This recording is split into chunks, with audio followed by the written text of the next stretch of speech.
If you feel exhausted, overwhelmed, or stuck, if depression has been weighing on you, if addiction has been a part of your story, or if you're carrying the shame, loneliness, or a sense of hopelessness you don't know how to name, this space is for you. Recovery is not about perfection. It is about honesty. It's about connection. And most of all, it's about transformation. One conversation, one truth, one step at a time. I'm Randy, and we're here to talk openly about the struggles, the setbacks, and the moments that redefine us. Because healing begins when we stop suffering in silence. So take a breath. You're not alone. Let's have some transformation talks. Hey everybody, welcome to Transformation Talks. My name is Randy and I'm your host. Tonight's episode we have a very special guest, Mr. Cameron Sydow. Cameron, how are you doing? Well, to be honest with you, Randy, it's been kind of a rough day. Like I told you earlier, my grandfather actually passed away today. So life's hitting me fully at this moment. But yeah, man, other than that, life is beautiful for me today. So I live here in Gray, Tennessee. I have a position where I work with people who are in recovery or justice involved, and I help them find employment. Other than that, I have a family at home. I've got a 14-year-old and an 11-year-old that are at my house. So I get the joy of trying to teach them how to be a principled man today. I have a wonderful woman who puts up with me, which is a miracle in and of itself. I don't know how she does it sometimes.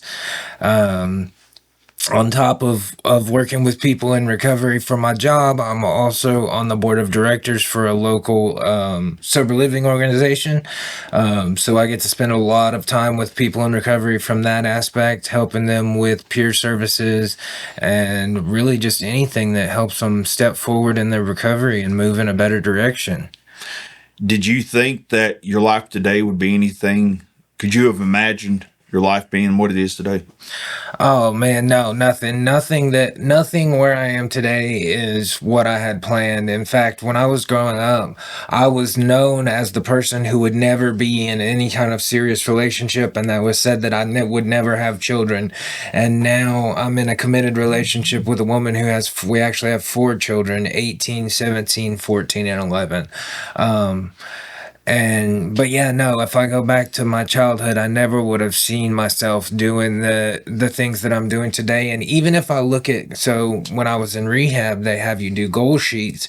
And even if I look back at the goal sheets of what I had in my year plan and stuff like that, where I wound up was nothing close to what my plans were. But God had a different plan for me. Okay, speaking about where did you grow up? So I was born in Colorado, Greeley, Colorado. It's a little bit north of Denver. I moved to Tennessee when I was 8 years old and lived in Crossville, Tennessee there. That's where I lived until I graduated high school. So I grew up in a household with a mom who was a Jehovah's Witness. So if you know anything about that particular religion, they're extremely strict. They're very rule driven. So everything about my childhood was, this is the rules, this is the way it is, this is how you're going to act.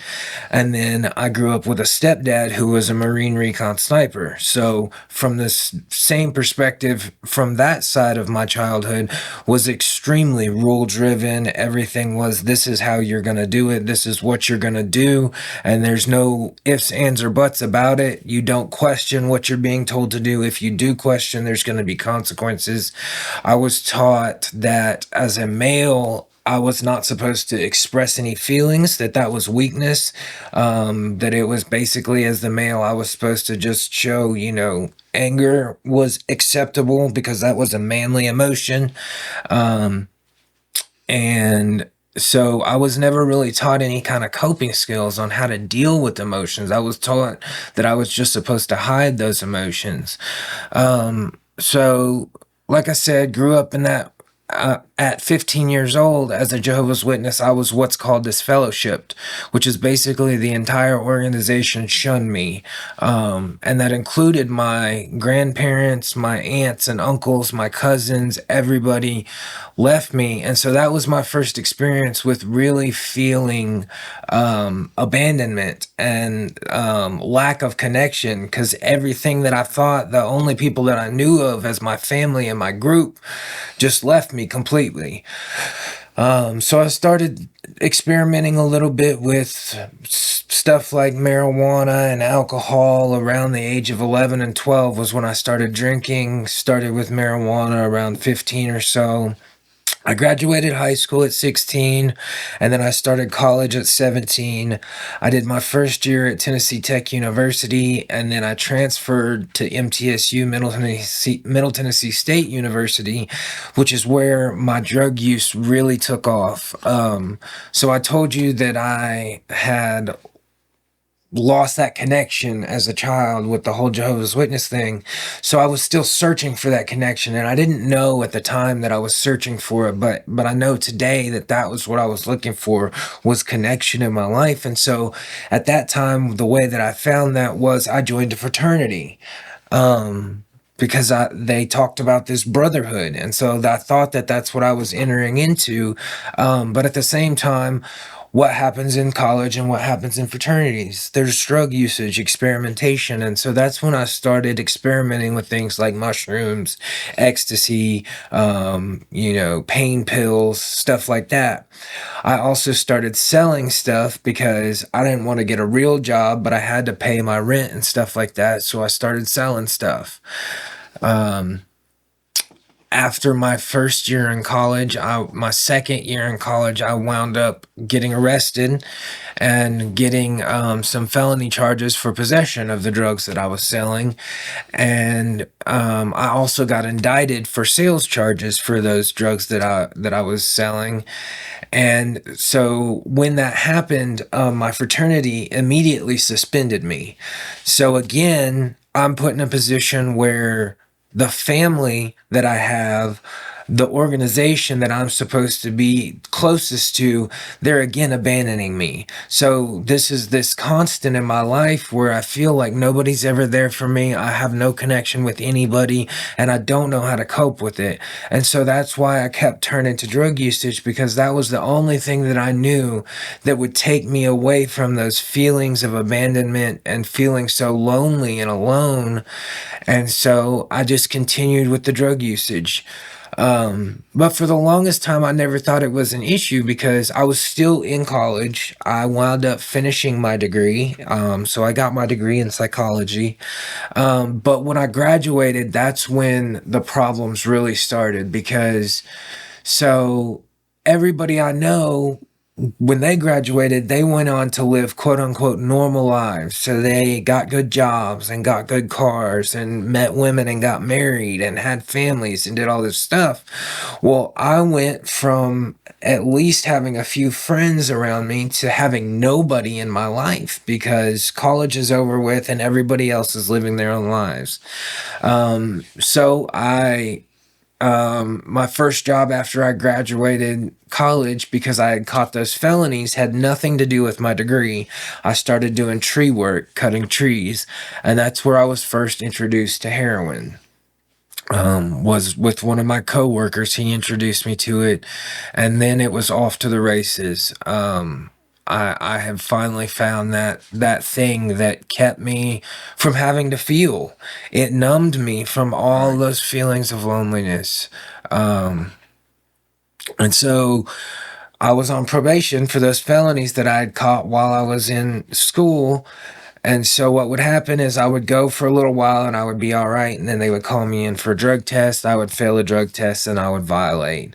That wound up happening a couple of times until they finally told me that I had to serve the sentence that I was on. So I went and I spent 22 months inside and I paroled out on a 5-year sentence. It was at this time that I moved to Knoxville because I thought maybe if I changed locations, it would help my drug usage. It was just where I was and I would be fine. It took me less than a month to find a plug for heroin, and it was at that time that he introduced me to IV drug usage. So I went for a little bit again, thinking that I'm doing all right because I'm going to work, I have a job, I've got a car to drive. So I wasn't really seeing and making the connection with the problem. I met a girl who was in active addiction that I did not know she was in active addiction at a time. I started dating her, and this was around October of 2020, somewhere in there. So December of 2020, I wound up overdosing at my parents' house, and my mom has to Narcan me and bring me back. Well, her husband at the time blames the girl that I'm with for me overdosing. And so she was in the shower. He goes into the shower and pulls her out of the shower by her hair and is hitting her. Well, when I come back to, I immediately jump in between him and grab him and pull him off of her and hold him down until she can get clothes on and get out of the house. Well, I wound up leaving with her. Well, he winds up calling the cops on me and pressing assault charges. So that is going to violate my parole, I know, but they didn't immediately put a violation in. So I bonded out on the charge and I went on the run for a while until I had a court date for that new charge, which is in July of 2021. So I went to jail on July 2021, was in active addiction at that time. So I told myself that I was going to detox in prison or in jail. So I took drugs in with me so that I could detox myself. Wound up selling some to somebody while I was in there. They overdosed, and when they came back to, they told them where they got the drugs, and so they immediately came in my room and took all my stuff. So I caught a new charge while I was in the jail for introduction of contraband. So because I violated that parole, they wound up making me finish that 5-year sentence. So I only had about 4 months left on it. That was spent in Whiteville Penitentiary. Where's that at? It's in Jackson, Tennessee. So December 19th of 2021, I'm released from Whiteville Penitentiary. December 20th, 2021, I overdose. So it took me literally less than 24 hours of being out of prison to find a substance and immediately go back to doing the same things that I had been doing. Now the talking about the overdose, was that the one with the picture that you were? Yes. So the picture that I showed you was I overdosed at that date. I was in a coma for 7 days, and that's what the picture was me in a coma. They didn't know if I was going to wake out from the coma. If I did wake up, whether I was even going to be able to speak or communicate or anything like that. By the grace of God, I came out of the coma after 7 days. I spent another 3 weeks in the hospital because of blood clots I had gotten while I was in the coma. So I get out of the hospital. This is right around Christmas time, right? So my girlfriend is leaving to go spend Christmas with her family.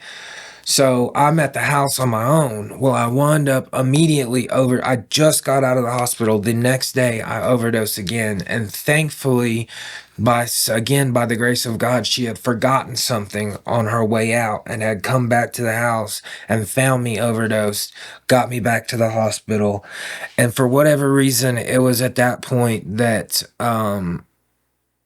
I came to a realization that I still wanted to live. Because for the longest time, I'd been in a place in my life where it wasn't that I wanted to die. It's just that I didn't care if I did live. So that changed that day by some miracle. So that was January 26th of 2022, which is my sobriety date. So what happened that day is I called my sister, who was in long-term sobriety, in tears, and I said, "Sis, I need help. I don't know what to do. I don't know where to go. I have no idea what the solution is, but I know that if I leave here, I may not make it back to the hospital again because the overdose is just going to keep happening." And so she told me to give her an hour and call her back. So I gave her the hour. I called her back, and she put me in touch with a gentleman who ran a sober living organization. He came and picked me up from the hospital. He put me on an emergency bed for 3 days until I could go to rehab. I spent 60 days in an inpatient rehab, and then I did another 6 weeks in a PHP partial hospitalization program, which is like a step down from a residential place. So you still go to classes all day, every day, but you live in an apartment rather than living in a facility with a bunch of other people. So after that 6 weeks, I had the crazy enough, I met my current girlfriend, the woman that I told you is so amazing. I met her while I was in the hospital for this overdose. She was actually one of the CNAs that was sitting with me because I was on suicide watch from the overdose. And so when I got out of rehab, she had told me that I could come live with her. So I had a place to go that I could have. But I looked back at my history and what my actions had been previously, and I realized that it would be a better option for me, and I needed to go to sober living because they told me when I was in rehab that the longer time that I spent away from the substance of my choice with some oversight and some accountability, the greater chance that I would have to maintain sobriety. So I came back and went to that sober living organization, the original one that had helped me to start with. I was there from May of 2022 to April of 2023. It's at that point in time that I graduated that program. I then moved to live with the woman who I was talking about, who at the time lived in Greenville, Tennessee. And that was a major change of pace. My life had dramatically changed. I went from being a single guy with nothing but myself to being in a relationship with a woman who has 4 children. And so I had to learn how to be that man. And I attribute the greatest majority of that to this 12-step program that I work. When I got to the sober living organization, I did all the things that they told me to do, even though I didn't want to. So I got a sponsor. They said, get a sponsor and work some steps. So I got a sponsor, and I picked a sponsor who I knew was going to make sure that I actually did some work. And to the point where he put me on timers. So he would say, hey, this is your assignment to do, and you've got this amount of time to have it done. And if you don't have it done, we're done. I won't work with you anymore. And so I worked this program of recovery, right? I'm going to meetings, I'm working the steps, I'm working with a sponsor. And then it comes to what I realized, and today is the most important part of my recovery, is I started to do some service work for other people. So if you're in recovery yourself, the biggest piece of advice that I would give to anybody is make sure that you are staying active in service work and doing everything that you can to help other people who are in the same situation that you are. I've got a question for you. This has been amazing so far. My main question to you is going back from abandonment issues, right? And you're talking about connection and connectivity. Today, what life looks like today in recovery with other people. Yeah. Do you feel like today, the best way to put this, do you feel like today that the connection and connectivity is stronger than ever? Oh, yeah, man. So I'll tell you a short story that I left out. So when that gentleman who picked me up from the hospital, he put me on the e-bed. Well, when it was time to take me to the rehab, he picked me up, and I had nothing but a backpack with some clothes in it. He bought me breakfast. He bought me a carton of cigarettes to take with me to the rehab because he knew I didn't have any money or anything like that. And I was almost in tears thanking this man profusely for giving me these things and helping me out with all this. And he said, Cameron, I don't want your thanks. He said, if you want to thank me, get your stuff together and do the same thing for the next person who you come across who needs the same help that you do. And that was the first time that I had ever experienced in my life a person who was giving to me freely with no expectation of anything in return. I didn't have anything to give him in return. He didn't want anything from me. He didn't ask for anything. All he said was for me to do the next right thing for somebody coming up behind me.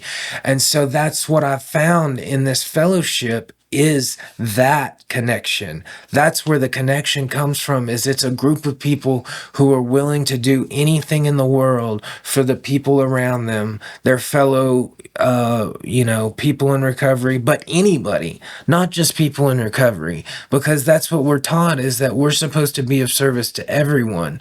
So, yeah, to answer your question, today I have what I've been searching for this whole time, which is a connection with people who understand who I am, and they understand the experience that I've had in my life, the good and the bad, and they want to see me continue to do better. And it's not, when I talk about that connection, it's not just in regards to the steps and working with a sponsor and going to meetings. It's with, I get to go to like concerts with friends of mine today, and I remember the concerts. I can tell you what the set list is.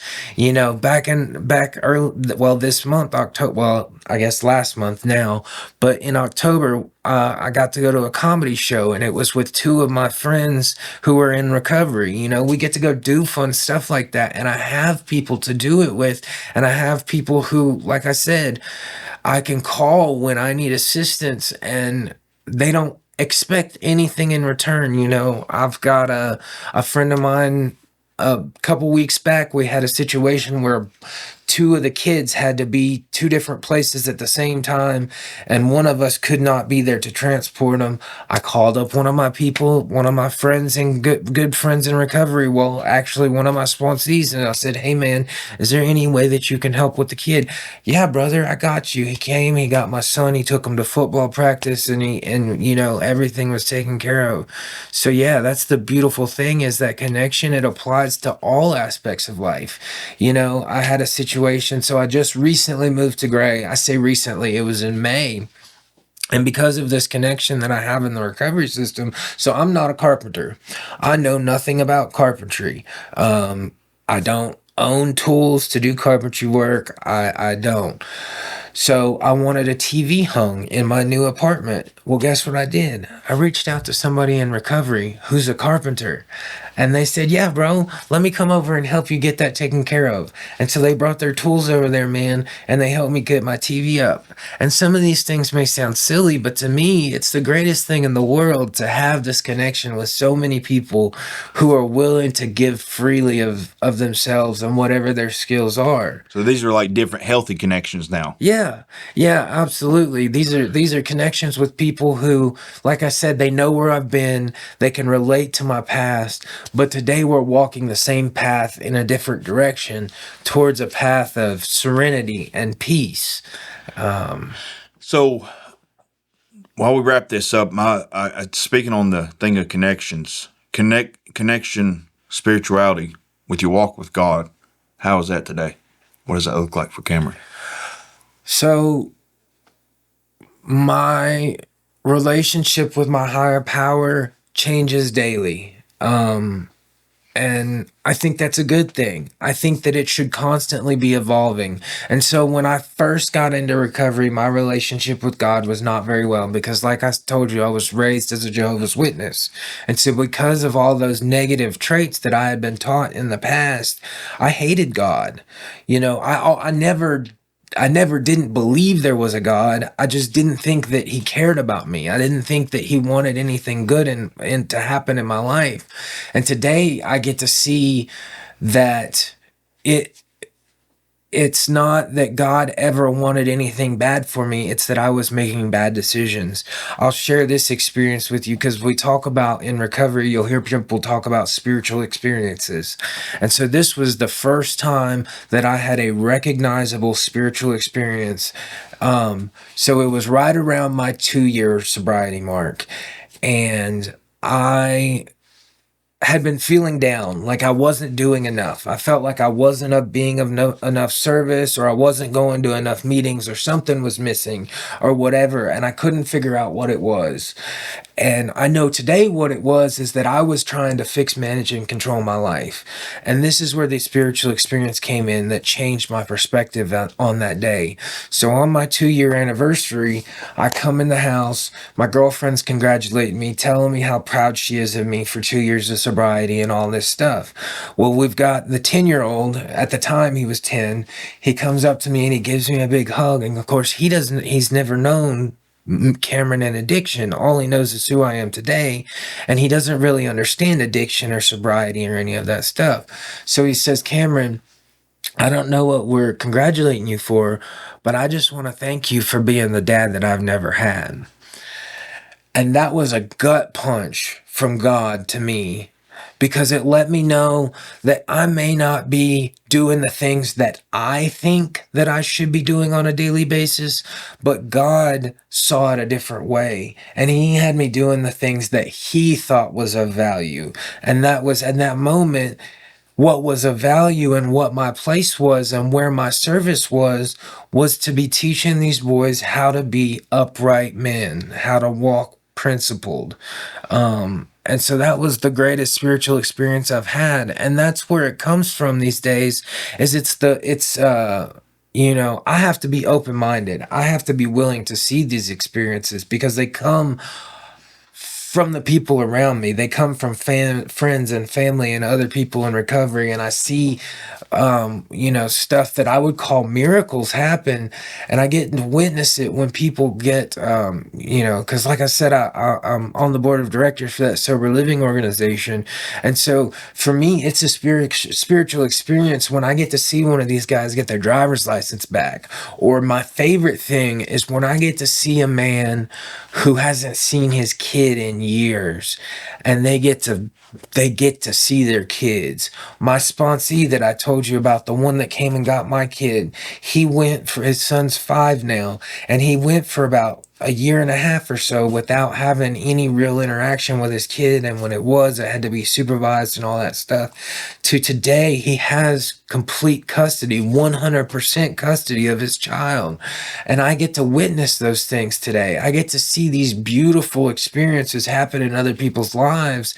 And I choose to see those things as spiritual experiences, and I thank my higher power for letting me be able to be a witness to it. Because that spirituality is it's not unique to just me. I believe that it is correlated and has relation to everybody in the world. We're all interconnected, and I believe that I have to be open to see that interconnectedness, to truly recognize those spiritual experiences and appreciate them. You touch on that, man. And last night I had the opportunity to talk to my daughter. And, it's because of me working in my program and my sobriety today that my daughter reached out to me last night and invited me to a thing for her school coming up. Right. Yeah. And it's one of those things, man. It's so cool because it's like, okay, because we're doing the work, people are seeing this is what we get to, the reward we get to reap. So are there any other benefits that you have gained since being in recovery? Oh man, I can't tell you all the things that I've had. We talked about, of course, I've got a relationship with a wonderful woman. I get to be the father figure for 4 wonderful kids today. But on top of that, I've gotten to rebuild a relationship with my sister where we didn't talk for 4 to 5 years. I've gotten to rebuild a relationship with my mom, which is still rocky, but we're working on it. And some of the things that are quantifiable, because I know a lot of the things I'm saying aren't quantifiable, so it's kind of hard to recognize. So here's some quantifiable things that I have gotten out of working a program of recovery is, so when I told you I first got to that sober living in May of 2022, my credit score was a 527. I check my credit score weekly or monthly now, and I'm up to a 738. So my credit score has gone up over 200 points. And I attribute that to this program of recovery. And this is why, because one of the steps that we're required to take is making financial amends. And so part of what that meant for me was going back and paying bills and collections that I had from my past. And because I've done that, because I've put in the work and made those efforts, my credit score has gone up. I have 3 vehicles that I own, and I own them outright. I don't have any payments for them. I have a driver's license that I'm allowed to drive those vehicles. I went, I believe it was 6 years with no license at all. And today I can not worry about the police getting behind me because I have a legal driver's license to drive the car, and I don't have anything on me, even if they were to pull me over. I have a wonderful job where I get to contribute. Like I said, I help people find employment that are justice involved or in recovery. That is a job that is a direct result of me working this program of recovery because it was a recommendation from somebody in recovery for me to have that position. So those are just a few of the things that come to mind automatically, but those are real quantifiable, like, benefits that anybody can achieve these things. If you want to, you can reach anything. Don't let the negativity and don't let your past stop you from reaching for the stars for whatever your goals are. If you want to reach something, if you work this program and put it together and put it in your life, you can reach anywhere you want to get to. And that's one of the biggest things that I tell everybody that I come across, man, is whatever your dreams and goals are, don't give up on them. Don't think that because I have this felony on my record that I'm never going to be able to get this or go there or do that, because it's just not true. It just takes time and patience and to put some effort in. So another question I want to ask. I know there's probably a lot of people out there that are suffering in silence. That may be too scared to come forward, maybe to take ownership. Well, how would you address someone that's maybe like on the fence, so to speak? That the ones that are behind the closed doors that are probably wanting to help but too scared to ask. So I think that my answer to that would just be swallow your pride, and a person has to get to the point where the pain of staying the same is worse than the pain of change. And when that happens, then they're going to be willing to change. But hopefully that comes sooner rather than later, because the stuff that's out there right now on the streets is getting worse and worse, and more people are dying, and I hate to see it. But to answer your question, man, I'll reach out and give it a try, because if you're in active addiction right now, you know what the negative side effects and the consequences are. If you've never tried recovery, you don't know what could be, but it's worth giving it a shot. What's the worst that could happen? If you're already miserable, if you're already suffering, what's the worst that could happen? It can't get any worse than it already is, so I might as well try something new. Cameron, thank you for being on today's episode. Hey, everybody. Thank you all for listening. The next episodes will drop every Friday at 6 p.m. This is Transformation Talks.